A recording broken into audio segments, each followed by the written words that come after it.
Hey guys, I am using a new software, so bear with me. I'm just hooking it up. I'm going to be talking about how to use other people's content ethically to leverage growth on your own platform. So I'm just going to, awesome. I am live there. Okay. So welcome back. My name is Melissa Mitchell from Abundant Life Studio here in Australia. And I have something really cool to share with you. And this is a strategy that has worked for me for a number of accounts that I've been working on. And I'm seeing a lot of growth in this. And I want to talk to you about how we can use this to really leverage and grow your account. So what I'm talking about is other people's content. And yes, I know that that doesn't sound right. Perhaps, not so moral or ethical, but I'm here to tell you, you can completely do it. And it is what all the big accounts are doing to grow. So what it actually is, and let me just see if I can actually share my screen. So what I might see if I can share my screen in a moment. What it's talking about is, and that I've had particular success for Facebook with this and Instagram, not with my own account. I don't know. It's like when you're a plumber, you always have the leaky tap. My own account, look, they're traveling along okay. They're doing okay and everything. And of course, I don't do any paid advertising. All my work, which is my full-time work, and I have staff, etc., comes from just the following that I have. However, for accounts that I'm working on for clients, I've had massive success with this, mostly on Facebook, and then probably second on LinkedIn. And I'm going to show you a few stats in a moment. So what you do essentially is you want to create reels. Reels are really hot right now. And I think this is why it's working really, really well on Facebook pages, is because it's a relatively new feature. And anytime there's a new feature on a platform, the platform always pushes your content out because they want you to use it. So that's a separate tip as well. So what you want to do, if you come across content that you think would be really great for your page and that you can put your own twist on it, you want to download that video. You don't want to share it. You want to download it. And what you need to do is use free software, which you just Google. If you want to download from Facebook, you just Google free Facebook downloader. I think there's a company called, I know we use SnapTik for TikTok. They also do Snap Insta, and I'm pretty sure Facebook, it's called Snap Save, but if you just type it in, it'll pretty much come up because it's the main one to use. You can do this for YouTube as well, and you can do this for LinkedIn videos as well. And once you have that MP4, so you're going to download it as an MP4, you're then going to upload it as new content. So that's the key there. Okay, you're not sharing, you're uploading it. You want to credit the artist, or sorry, the creator, the original creator. If you don't know who the original video was from, which is fine, that happens because it does get shared a lot. Sometimes I've just put video creator unknown, and yeah, that's fine. You can completely do that because you're not claiming that you've made it. The only thing that you can't do is make any claims. So you can't say, upload the video and say, Will Smith is wearing my t-shirts from my online store, or he works out at our gyms, or you cannot make claims that aren't true and that are misleading, but you can certainly share other people's content, repurpose other people's content, make it your own. The thing is with social media, and I had this recently, I had someone contact me on my personal profile for Facebook and say, oh, take that down and you've got no right, it goes against my guidelines. They can't do anything about it. She was really nasty. And I was sharing it because it was a really funny video. And I thought, wow, this woman's amazing. And she was really horrible. I won't name and shame because that's just bad energy on my behalf. But I didn't take it down because I don't need to. And it was done with good intent, and I didn't make any claims, and I credited her, which is how she knew that I had reposted her content. Because she's like, oh, it's great that you credited me and I'm glad that you enjoyed it, but take it down. I'm like, no, you do not own that content. People think it's intellectual property. It's not. You don't own it. None of us own any of our content online. If it's in the public space, we don't own it.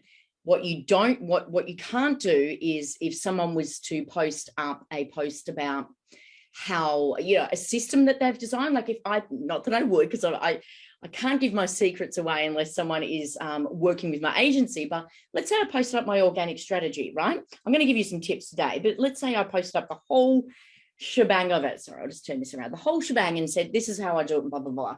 And someone took that and claimed it as their own. Yeah, of course, that's taking my intellectual property, but pretty much when you post something online, it's out there. Just don't make any claims.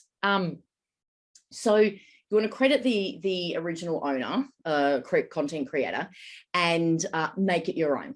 So I'll show you some examples here. I'll just share my screen. Just give me a moment.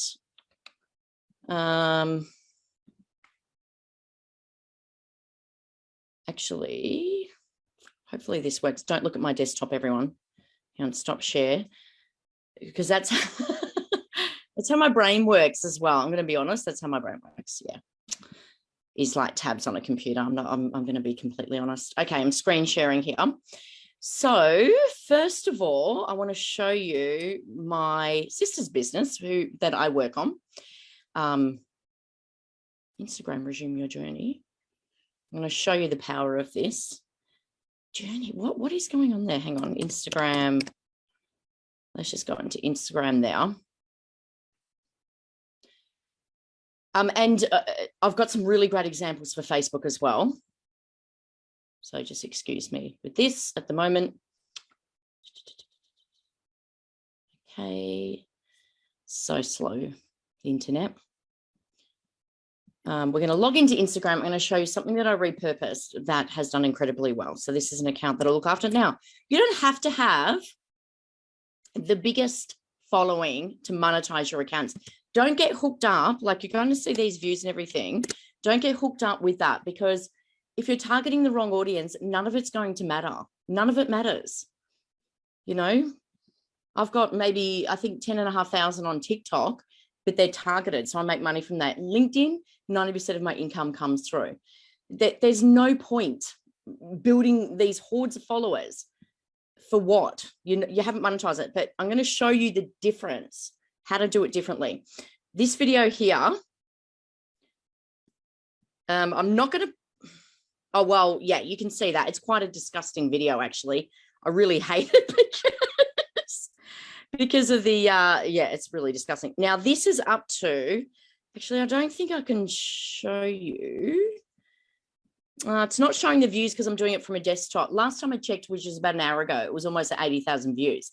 Now, what's amazing about that, okay, views, whatever, it hasn't, you know, they've got some followers out of it, but I don't want people following this account if they're not targeted. I only want targeted people. But what it does do, I'm going to show you, and this is why you got to be really, really smart with this, is let's say this one's a new, actually, we'll look at this one. This one is an older video, but see these hashtags here. What happens when you get a lot of views is that the algorithm then aligns, and this is on Facebook, LinkedIn, it doesn't matter. The algorithm aligns you in these search terms. So what that means, and because social media is indexed on Google, they're social media accounts, but they're really search engines. What happens is that you become then searchable when someone types in Bendigo pest control, for example. Okay, they don't need to know the company name because no one knows the company name. Well, I shouldn't say no one knows it, but like it's not a big known name, but then it becomes searchable. It becomes searchable on Instagram and it becomes searchable on Google. So see this?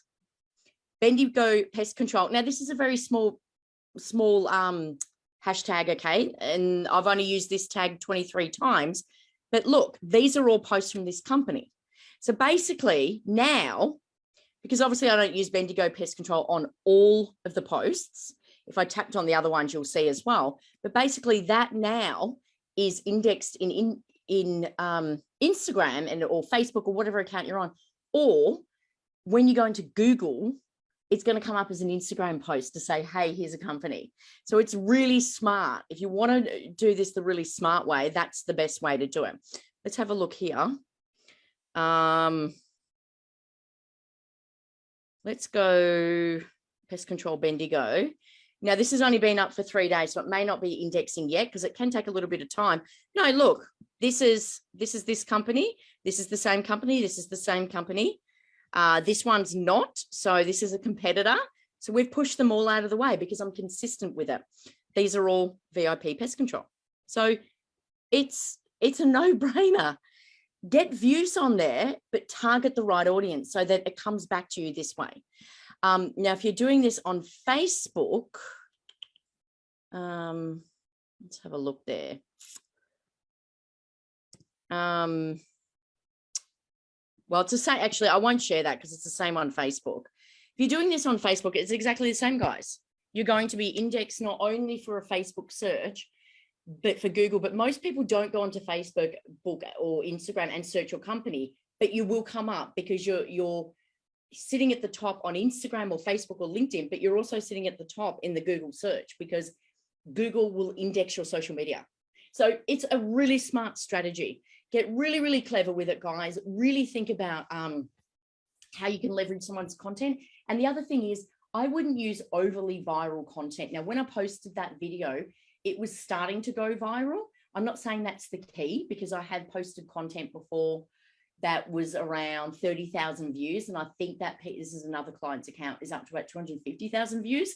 So we actually surpassed it because I was able to target their audience and it spoke to them and I put our twist on it, or that company's twist on it, I should say. So you don't want to find something that's so viral that the algorithm's just blasting it out everywhere and you're not going to get seen. I got onto this video and it was just a fluke that I happened to get on it before it went viral.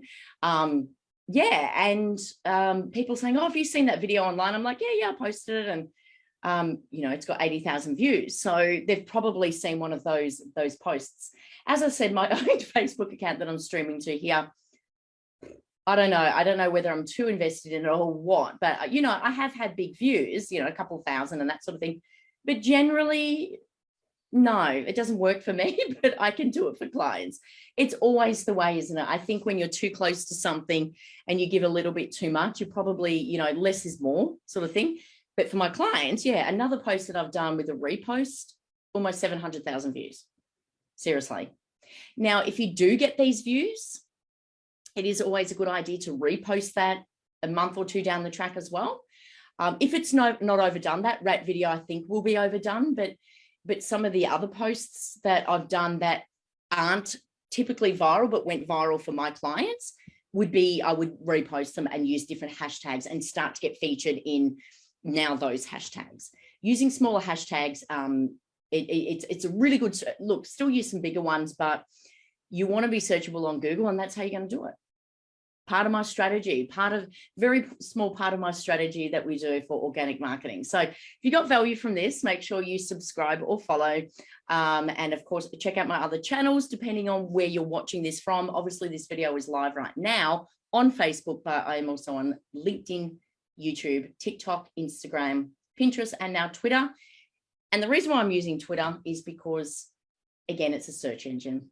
So I'm starting to rank for social media agencies in certain locations that I'm targeting. And that's why I use it. I don't really care about the followers on there. I just want to rank on Google and do that for free without paid ads. So you can really do that. All right, guys, thank you so much. I appreciate it. Drop your comments below and your questions. I can't see any of the questions right now, but I will get back to them. And of course, like I said, make sure you subscribe, follow, like, and share for more daily social media tips. Until next time, it's Melissa Mitchell from Abundant Life Studio here in Australia. We'll see you then. See you guys.